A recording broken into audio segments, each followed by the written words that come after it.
Have you ever felt like someone in your life was always 10 steps ahead? Like they knew exactly which buttons to push, which words would hurt the most, which silences would break you down? You're not imagining it, and you're not weak. Robert Greene wrote the 48 Laws of Power for politicians, CEOs, and strategists. But toxic people, narcissists, manipulators, they use these laws instinctively, without ever reading the book. Because power dynamics are hardwired into human psychology. In toxic relationships, you're not dealing with someone who loves you and makes mistakes. You're dealing with someone who sees relationships as a game of control. They conceal their intentions. They use your absence against you. They discover your emotional triggers and weaponize them. And the worst part? You blame yourself. You think if you just communicate better, love harder, set clearer boundaries, they'll change. They won't change, because they're playing by a different rule book.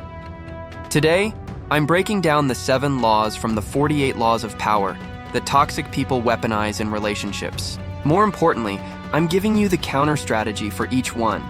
Not theory, not wishful thinking, psychological tactics that actually work.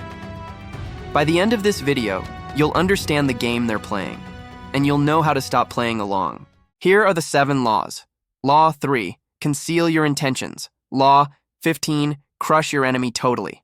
Law 16, use absence to increase respect. Law 18, do not build fortresses to protect yourself. Law 27, play on people's need to believe. Law 33, discover each man's thumbscrew. Law 40, despise the free lunch. Let's start with the most dangerous one. Law 3, conceal your intentions. Law 3 states, keep people off balance and in the dark by never revealing the purpose behind your actions. If they have no clue what you're up to, they cannot prepare a defense. In healthy relationships, you communicate openly. You say what you mean what you say. Toxic people do the opposite. They keep you guessing. Always. Here's how this plays out. They tell you they want commitment. They talk about the future, moving in together, meeting your family. You feel secure. You let your guard down. Then suddenly they pull back. They become distant, cold. When you ask what's wrong, they say nothing or I just need space. But they don't tell you why. They don't tell you for how long. They leave you in emotional limbo. You panic. You overcompensate. You chase them, apologize for things you didn't do, try to fix a problem you can't see. And just when you're about to give up, they come back. Warm again. Loving again. Like nothing happened. This isn't confusion. This is strategy. They concealed their intention, which was to test how much control they have over your emotions, and you just proved they have total control. Why does this work? Because humans are pattern-seeking creatures. We need predictability to feel safe. When someone we love becomes unpredictable, our nervous system goes into threat mode. Toxic people exploit this. They create what psychologists call intermittent reinforcement. Sometimes they're loving, sometimes they're cold. You never know which version you'll get. This creates an addiction-like response in your brain. You become obsessed with figuring them out, earning back the good version. But here's the truth. There's nothing to figure out. The inconsistency is the strategy. Carl Jung called this the shadow, the parts of ourselves we hide from others. Toxic people weaponize their shadow by making it unpredictable. You can't prepare for what you can't see coming. Stop trying to decode their behavior. Stop asking, what did I do wrong? Start asking, what are they getting out of keeping me confused? The counter move to Law 3 is radical transparency with yourself. Write down the pattern. They pull away every time I get close. They come back every time I start moving on. Once you see the pattern, you see the game. And once you see the game, you stop playing. Law 15, crush your enemy totally. Law 15 states, all great leaders since Moses have known that a feared enemy must be crushed completely. If one ember is left alight, no matter how dimly it smolders, a fire will eventually break out. In power dynamics, this means never leave your opponent room to recover. Toxic people apply this law backwards. They make sure you never recover. You finally build up the courage to leave. You block their number. You tell your friends you're done. You start healing. Then they show up, not with an apology, with a crisis, I'm in the hospital. I lost my job. My parent died. I'm thinking about hurting myself. You panic. You think, what if this is real? What if they actually need me? What if something happens and I didn't help? So you respond. You check in. You offer support. And within days, the crisis disappears. But now they're back in your life. Texting, calling, showing up. And the cycle starts again. This is Law 15 in action. They can't let you fully escape. Because if you heal completely, if you build a life without them, you become immune to their manipulation. So they create emergencies to pull you back in before you're strong enough to stay away. This works because of something called trauma bonding. When you go through intense emotional experiences with someone, your brain creates powerful attachment bonds, even if those experiences are negative. Toxic people understand this instinctively.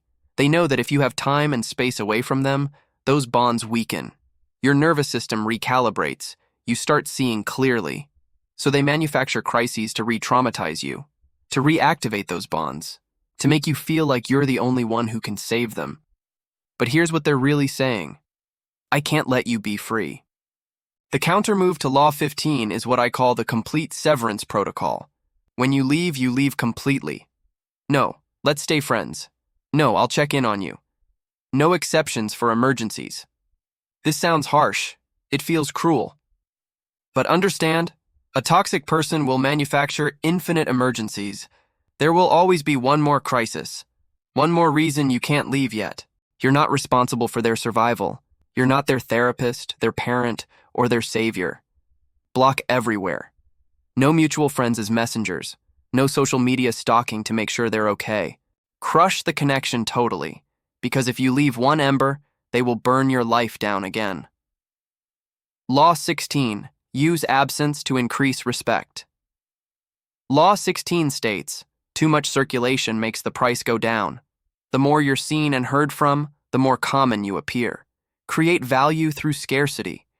In relationships, this becomes the silent treatment. And it's not childish. It's psychological warfare. You have a disagreement, nothing major. You express a boundary or a need. Instead of discussing it, they disappear. No text, no call, complete radio silence. Day 1, you're confused. Are they okay? Did I say something wrong? Day 2, you're anxious. You send a text. Hey, can we talk? No response. Day 3, you're spiraling. You send another message. I'm sorry if I upset you. I didn't mean it that way. Day 4, they respond. Casual, light.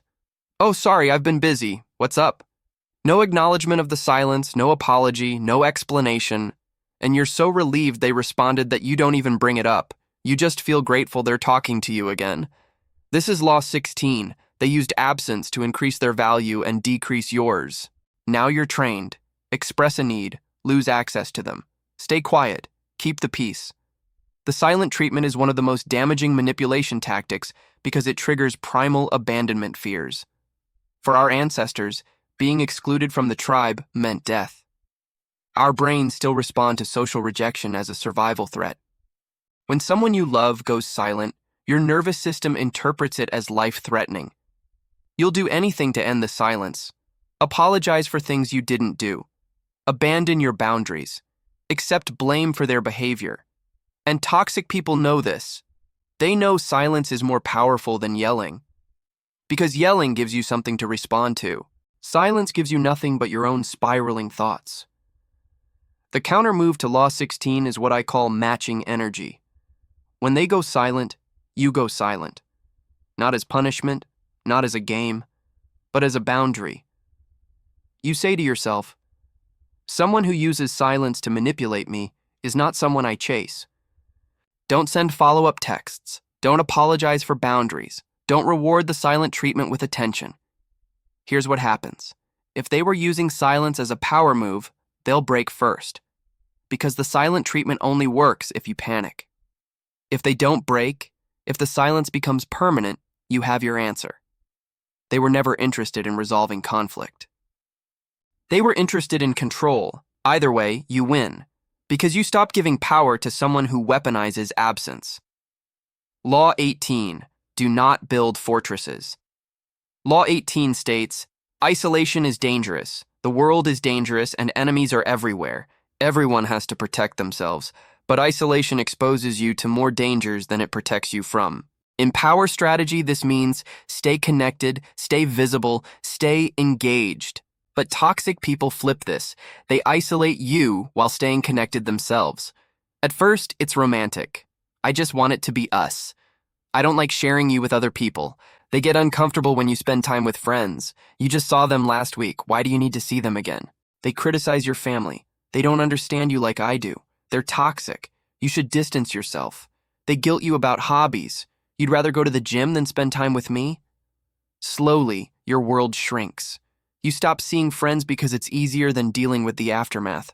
You skip family events to avoid the guilt trip. You give up activities you love to keep the peace. And one day you realize you have no one except them. This is Law 18 weaponized. They built a fortress around you, and now you're trapped inside it with them. Isolation is the foundation of all abusive relationships. Here's why it's so effective. When you're isolated, you have no reality check. No one to say that's not normal or you deserve better. Your entire perception of reality comes from one source, the toxic person. This is what cult leaders do, what dictators do, what abusers do. They cut you off from outside perspectives so they can rewrite your reality. Carl Jung talked about the importance of the collective unconscious. We need connection to others to maintain psychological health. When that's severed, we become vulnerable to manipulation. The toxic person becomes your only mirror. And they reflect back a distorted version of you. Too sensitive, too needy, too difficult. You start believing it because there's no one else to tell you different. The counter move to Law 18 is relationship diversification. No single person should be your entire support system. Not your partner, not your best friend, not your family member. If you're currently isolated, start rebuilding connections slowly. Text one friend you haven't spoken to in months. Just, hey, I've been thinking about you. Join one group activity. Book club, gym class, volunteer work. Doesn't matter what. Schedule one weekly call with someone outside the relationship. When the toxic person protests, notice it.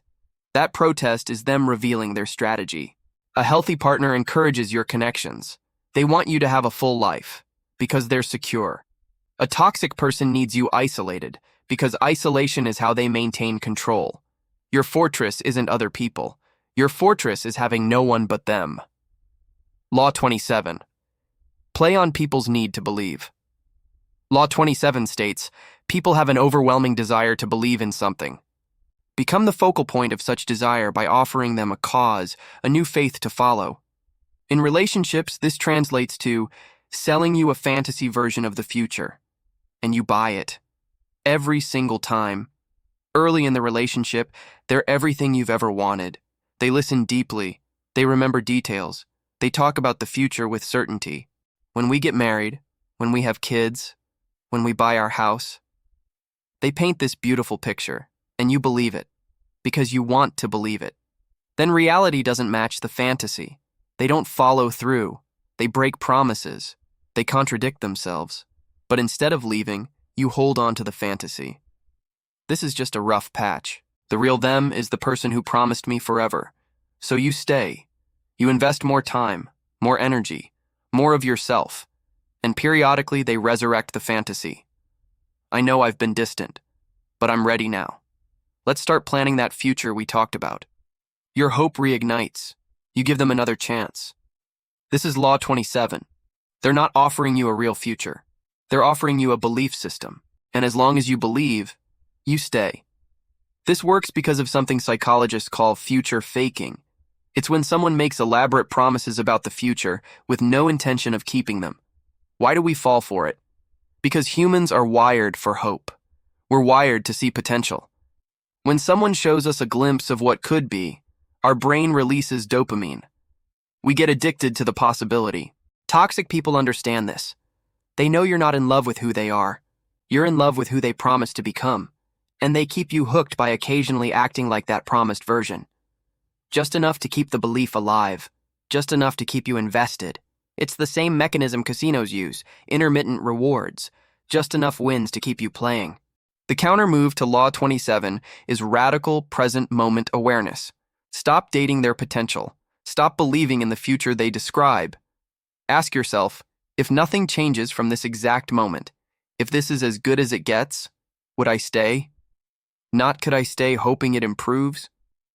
Would you want to stay? Judge people by their patterns, not their promises. Someone who loves you doesn't need to promise you the world. They show up consistently in the present. Create a simple test, the 90-day reality check. For 90 days, ignore everything they say about the future. Only observe what they do in the present. Do their actions match their words? Do they follow through? Do they show up? If the answer is no, you're in love with a fantasy, and fantasies don't keep you warm at night. Law 33. Discover each man's thumbscrew law. 33 states, everyone has a weakness, a gap in the castle wall. Find it. Once found, it is a thumbscrew you can turn to your advantage. In toxic relationships, this means they study you, they learn your triggers, and they use them against you, deliberately. You tell them about your childhood, how your parents divorced, how you always felt like you weren't enough, how you're terrified of abandonment. In a healthy relationship, they hold this information sacred. They're careful not to trigger those wounds. In a toxic relationship, they weaponize it. During arguments, they threaten to leave. Maybe we're just not compatible. Maybe I should go. They know this triggers your abandonment wound. They know you'll panic and back down. Or maybe you shared that you're insecure about your appearance. Now during fights, they make subtle comments. You've gained weight. You don't take care of yourself like you used to. They know exactly which words will hurt most. Because you told them. You trusted them with your vulnerabilities. This is Law 33. They turned your openness into ammunition. This is one of the cruelest manipulation tactics because it violates the fundamental principle of intimacy, trust. When you share your wounds with someone, you're saying, I trust you not to hurt me here. You're giving them access to your most tender places. Healthy people honor that. They protect your vulnerabilities. Toxic people exploit them. They catalog your insecurities, your fears, your traumas, and they deploy them strategically when they need to regain control. This is why trauma bonding is so powerful. They know your wounds because you shared them, and they keep reopening those wounds to keep you dependent on them for healing. It's psychological torture disguised as intimacy. The countermove to Law 33 is strategic vulnerability. This doesn't mean becoming closed off. It means being intentional about what you share and when. The vulnerability timeline. First 3 months, share surface-level information. Observe how they handle small vulnerabilities.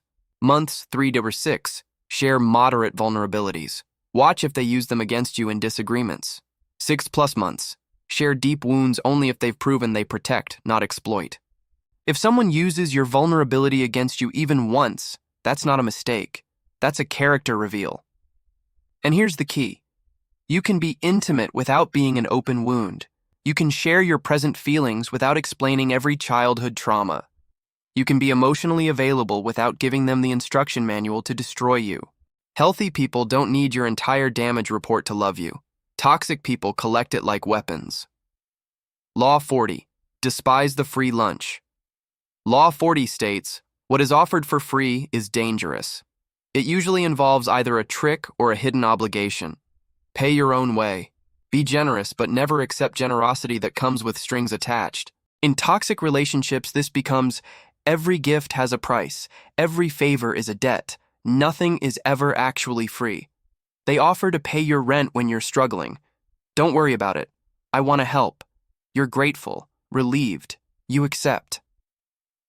3 months later, during an argument, they say, I've been supporting you financially and this is how you treat me?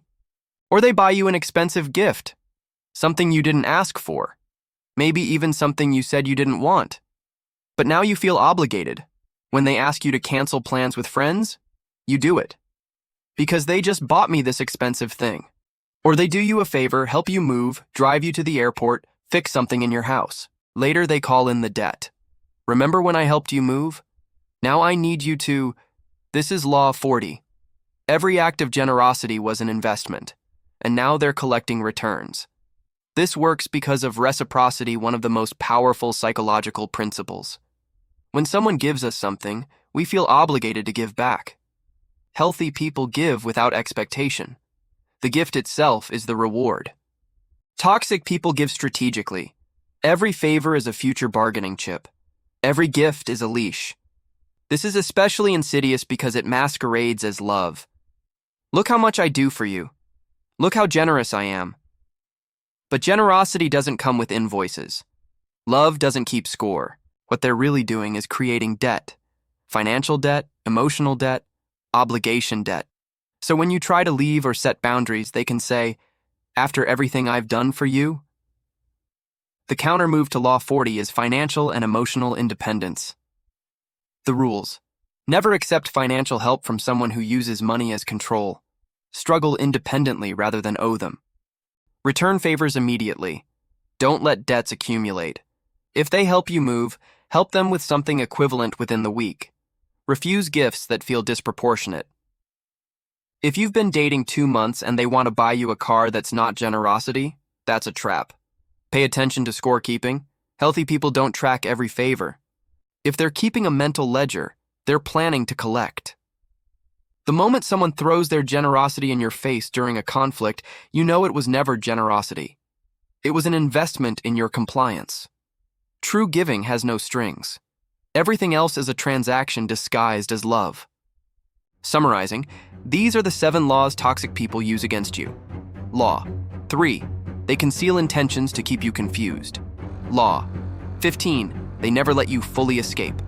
Law 16. They weaponize absence to increase their value. Law 18. They isolate you to control your reality. Law 27. They sell you fantasies to keep you invested. Law 33. They turn your vulnerabilities into weapons. Law 40. They give with strings attached. Robert Greene wrote these laws to teach power strategy. Toxic people live them instinctively. But now, you see the game. And once you see it, you can't unsee it. Here's what I want you to understand. You're not weak for falling for these tactics. You're human. These laws work because they exploit fundamental human needs: connection, security, hope, trust. Toxic people aren't smarter than you. They're just willing to do things you would never do. They're willing to manipulate where you would communicate. They're willing to exploit where you would protect. That's not strength. That's pathology. If this video helped you see a pattern you've been living, drop a comment with just one word. Which law hit hardest for you? Law 3, 15, 16, 18, 27, 33, or 40? You don't have to explain. You don't have to tell your story. Just the number. I'll know. And more importantly, you'll know you're not alone. And if this video gave you clarity you've been searching for, hit that like button. It tells YouTube to show this to someone else who needs to hear it. I break down the psychology of toxic relationships, manipulation tactics, and emotional intelligence strategies every single week. If you want to understand human behavior at the deepest level, subscribe and turn on notifications. Remember, the game only works if you don't know you're playing. Now you know. Now you choose differently. I'll see you in the next one. See.